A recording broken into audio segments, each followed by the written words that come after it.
Some viewers may find the following video disturbing. Viewer discretion is advised. After serving over 7 years in the U.S. Marines, Anthony Sowell would actually return home to his home that he grew up at Cleveland, Ohio. And this would be in 1985. One of the main things that could be said about Anthony Sowell was during his time in the U.S. Marines was where he would find the most structure. And considering the toxic environment and the abusive environment that he grew up with his mother, this would be the best thing for Anthony Sowell. As because he had constant structure in his life, he wasn't able to kind of act out and commit crimes. But during this time in 1985 is around the time that Anthony Sowell's life would start taking a downward spiral. Mainly because in the times that he was living in Cleveland, Ohio, where unfortunately not only was HIV at its height during the 80s, another big thing that would be at a very big peak during this time frame would actually be drugs. To be more specific, crack cocaine was a very rapid thing that was going on through Cleveland, Ohio. And even more unfortunate would be a lot of these addictions would be found mostly within African American communities. And unfortunately for Anthony Sowell, this would just be something that he would fall into, as not only would he become highly addicted to drinking, but he would also be highly addicted to smoking crack cocaine. Which is where we left in our last story. On one unfortunate night in 1989, where Anthony Sowell would actually promise a 3-month-old pregnant woman promise of drinking, doing drugs, and possible making money. To where he would bind her and grape her over and over, and then would begin asphyxiating her. She eventually would find a way to escape from Anthony Sowell and report him into the police. She would tell the police that while he was attacking her, she had a feeling that he was trying to unalive her, and would say that her body started tingling and she would do everything in her power to get away. This would be one of the few times that the police actually did anything. And they would bring Anthony Sowell in, and they would actually give him a plea deal if he had pleaded guilty to the charge. The police would tell Anthony Sowell that if he had pleaded guilty, they would tell him he would only have to serve 5 to 15 years, and the other thing was he would have to be on the Schmeck's registry list. To which Anthony Sowell would agree to, and he would actually plead guilty to kidnapping, rape, and attempted rape. It should also be noted that around the time that he was being sentenced, that 3 women would actually go missing around the area. And ironically enough, the police would do nothing about these 3 missing people. Their crimes are still ongoing to this day, as they're still considered missing, and their cases have not been solved to this day. But as I said, it has not been confirmed, so I'll let you be the judge of this one. This would happen right after he attempted to unalive a pregnant woman that he had raped over and over again. And the police would not do anything about solving these different crimes for 2 basic reasons. All 3 of these women were highly addicted to crack cocaine. And all 3 of these women were black. And if this makes you just as mad as it makes me, unfortunately, this is going to be happening a lot in this story. Now, while Anthony Sowell was incarcerated in the prison, he would actually be evaluated by some psychiatrists.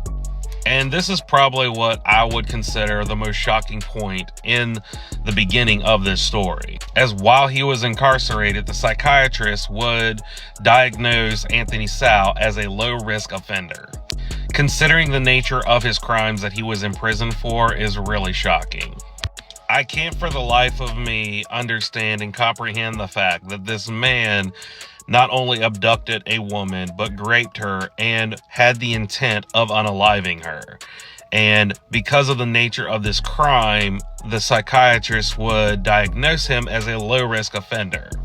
But this would not be the only questionable thing that the Cleveland police would do while Anthony Sowell was incarcerated. For whatever reason, and I cannot wrap my head around this, they would not either fingerprint Anthony Sowell or do a DNA testing during his time that he was incarcerated in the prison in these 15 years. We're not talking about a time frame during the 50s and 60s. This is literally during the 90s. He was incarcerated in 1990, leading up into the 2000s. And not once during that entire time would he be fingerprinted or have his DNA test taken. Considering the crimes that he would commit later on down the road, this would have been very important if they had actually done that little thing. I cannot stress enough in this series that we're doing right now, the amount of incompetence that would be found from the Cleveland, Ohio police is absolutely appalling. But I'm getting way ahead of myself, but Just stay tuned. During Anthony Sowell's incarceration, he would actually serve the entire 15 years. He would actually appeal for parole on multiple occasions during his incarceration, but he would be denied every single time, where he was released in 2005. I think it should also be fair to note that during his incarceration, Anthony Sowell would be noted as being a model citizen, where not only did he get along with the inmates, he also got along with the guard and his psychiatrist. This also could have been a ploy that he was trying to fool everyone, being that he was a person of the Dark Triad, which is something that we have spoken about in early videos. More specifically, the one on Dennis Rader. But I have my own theories on why he was such a model citizen. It could have been of the fact that he was trying to fool everyone, being that he would be a future serial schmiller. But it could also be in the fact, because this is another point in time in his life where he would have structure. And like I had said before earlier, that because he had so much of a toxic and unhealthy childhood, when he went into the Marines, he had structure. So he was not able to commit these crimes. And once again, when he was in the prison system, he would have constant structure in his life. So he was not able to commit a lot of these crimes. But unfortunately, he would go back to the same problem back in 2005. Now, after his release in 2005, it said that Anthony Sowell would actually get a home, and this home would be a house on 1202 Imperial Avenue. He would stay within the Cleveland, Ohio area. And at first, when he got out of prison, Anthony Sowell would actually try to rehabilitate his life. Because after he would actually buy the house on Imperial Avenue, he would quickly start working at a rubber factory. And he would also start a relationship with a woman by the name of Lori Frazier. But unfortunately, that this would not be enough to keep Anthony Sowell on the straight and narrow. His addictions would get the better of him, and he would begin drinking, and not only drinking again, he would also start smoking crack cocaine.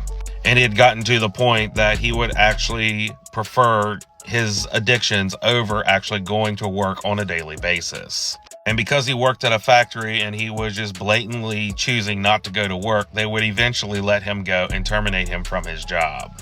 And Lori Frazier would refuse to continue a relationship with him based on the fact that he did not work and that he was addicted to not only alcohol but drugs. This unfortunately would be a very unfortunate series of events for Anthony Sowell, not only losing his job, but his relationship. And by 2007, it said that something inside Anthony Sowell would snap.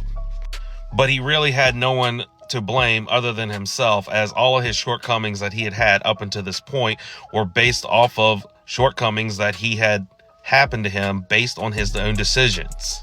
I'm not sure if Anthony Sowell ever took accountability for his actions, but regardless if he took accountability for his actions or not, something would snap inside of him around 2007. Not only would something snap inside of Anthony Sowell around this time in 2007, this unfortunately is around the time that women would start disappearing. And because of the incompetence of the Cleveland, Ohio police, there would be over 11 different families that would not get the justice they so deserved for another 4 years. And this is in part to after Anthony Sowell would snap, women would start disappearing.